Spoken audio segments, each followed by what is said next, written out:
y'all, welcome to Restless Chipotle Kitchen. If you're like me and you think it's never too early for Christmas cookies, you're gonna love what we're making today. So what we're gonna need is all-purpose flour, butter, nutmeg, and I use whole nutmeg. It looks like this. I've shown y'all before. It's real easy to grate and it has a lot more flavor than the ground nutmeg. You can use ground nutmeg if you want. And then this is a combination of cinnamon, cloves, allspice, and ginger. And to that, this isn't in the recipe on the blog, but I always add a pinch of cayenne pepper. It just adds a little bit of kick to the cinnamon that I really like. You don't need to do it, but try it sometime and see what you think. Molasses, powdered sugar, I said flour, half a teaspoon of kosher salt. Now, if you're using regular table salt, you're going to want to use less, maybe a fourth of a teaspoon, because the kosher salt has a bigger crystal, and so it takes up more space. And if you use an equal amount of table salt to kosher salt, you're going to find that whatever you're making is much too salty. And vanilla, and I think that's it. These are super easy to make. They really don't take a lot of ingredients, and they're fabulous because if there's somebody that in your family that has a nut allergy or just doesn't care for them, this is a great recipe for that. Now I'm going to use a half a teaspoon of nutmeg, and I'm just going to grate it with my grater, or if you have like a microplane or something like that, you can use that. But I'm grating it into my hand so that I can measure it, and of course some is getting in there, but it's just that easy to grate. And I am going to call this a half a teaspoon. You wouldn't believe how good it smells when you're grating that nutmeg. There's just nothing like it. Okay, we'll put that over here. We get our mixer.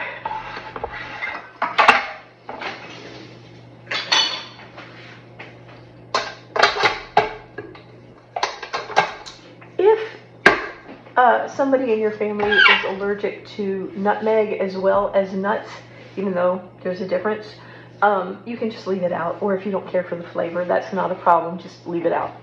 I'm going to fit the mixer with the paddle attachment, and I'm preheating my oven to 375. These do not need to be chilled before you roll them into balls, so they're actually really, really quick to make. So I'm putting my 1 cup of butter into the mixer, and I'm going to cream that, which will take just a couple of minutes.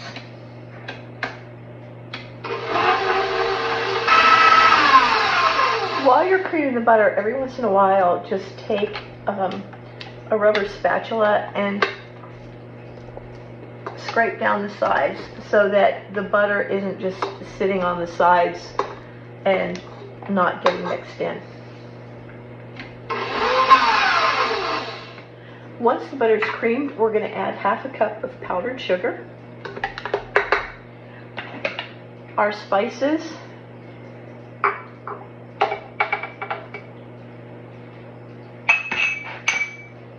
salt, 1 teaspoon of vanilla, and the molasses. Now with molasses, or any kind of sticky syrup, I like to spray the inside of the measuring cup or whatever with no-stick cooking spray, because it makes it just slip right out of there and you don't have a lot of it sticking to the sides. You don't lose anything by doing that. And I'll show you what I mean. So there's the cup that the molasses was in. Because I sprayed it with the no-stick cooking spray, everything just slipped right out into where I want it to be in my mixing bowl. So once all of that's in there, you're going to go ahead and mix that until it's well blended.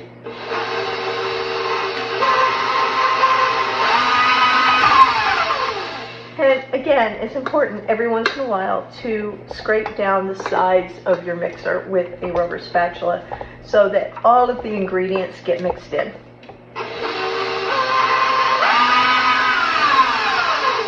All right, once that's all blended in, we're going to give it a little scrape.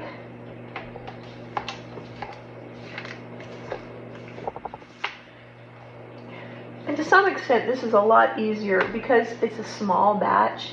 It's a lot easier to do with a handheld mixer sometimes than with a stand mixer. It's one of those times that probably a handheld mixer would do a better job. Now, we're just going to add the flour very slowly.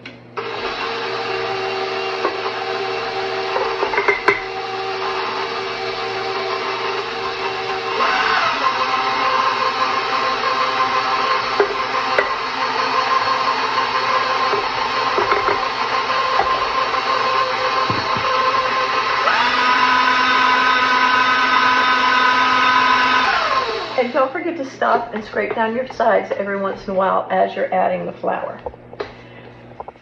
This dough, when it comes together, is very crumbly looking, so don't worry about that.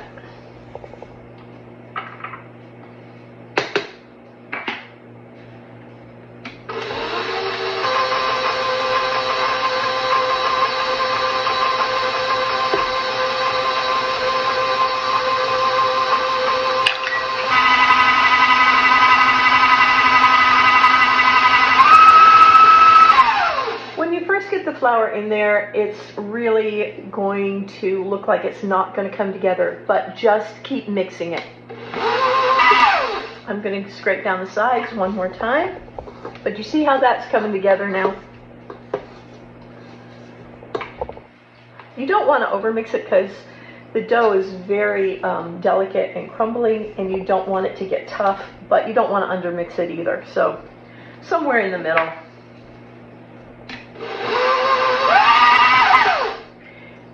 Now our dough has come together. We can form balls with it that don't fall apart, and it's ready to go. All right, I'm going to line my baking sheet with a piece of parchment paper. That keeps the cookies from sticking, it keeps them from browning too much on the bottom, and it makes for really easy cleanup. You want to roll these in about tablespoon sized balls, and you don't want to pack them together because they are a crumbly cookie. But about like that, about the size of a small walnut maybe, about that size. And then just roll them in the powdered sugar and put them on the baking sheet. You can use a cookie scoop for this. My cookie scoop has gone missing, and so I'm going to do this freehand and just kind of eyeball it. But using a cookie scoop will keep them the same size, and actually will make them better because you'll get the same amount of cookies each time, and they'll all be the same size, so they'll all cook to the same doneness, which is always a good thing. You could roll these in just granulated sugar or cinnamon and sugar. You could add a little cinnamon to the powdered sugar. But for Christmas, my oven's ready. For Christmas and the holidays, I like just to roll them in the powdered sugar. They're just, oops, a little big. They're just really pretty that way. And I think they taste best when they just have that little bit of powdered sugar on them instead of a lot of other flavors.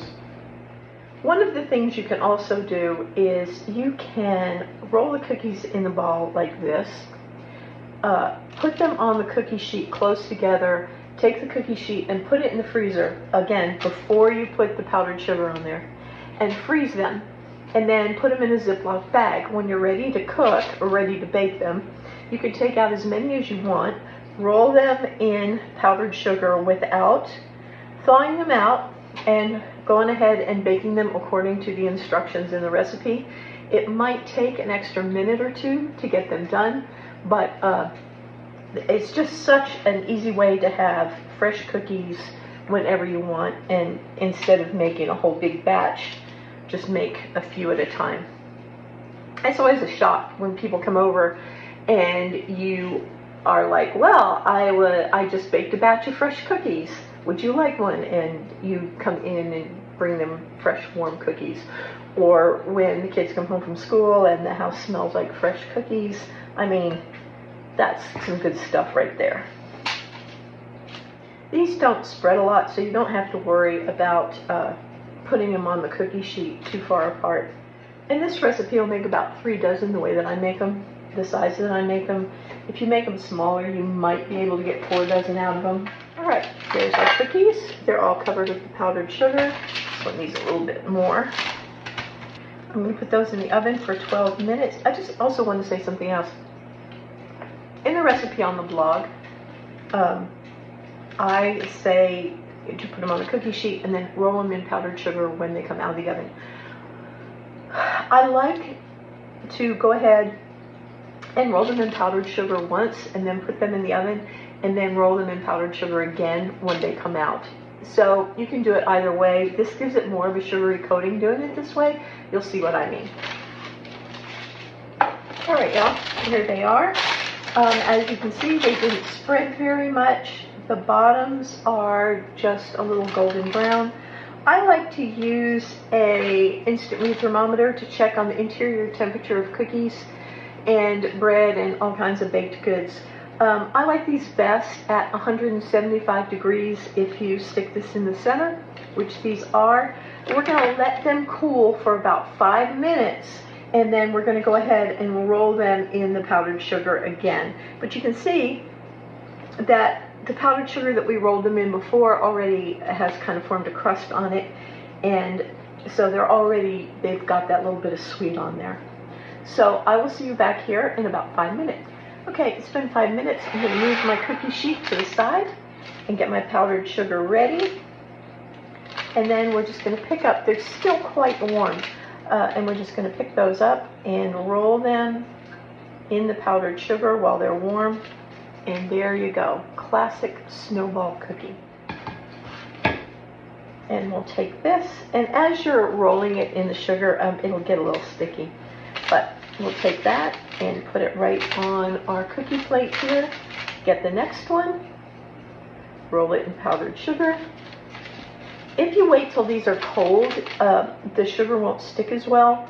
But if you're going to have these sit out for a long period of time, then sometimes the powdered sugar will kind of melt in, and you might want to roll them in powdered sugar again right before you serve them.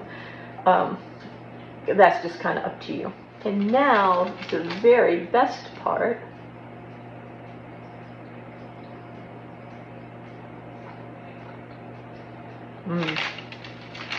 Those are so good. Y'all, look at these. They're so pretty, and they're so pretty on a cookie plate. They're just so good, and they're different because of the gingerbread flavor in there. They're kind of crumbly, and they melt in your mouth, buttery, so good. I hope you'll try them. I love these things. So that's it for me for this week. Thanks so much for watching. Leave a comment, a nice one, and a thumbs up, and subscribe if you haven't already. I'll see y'all next week. Love y'all. Bye-bye. These are so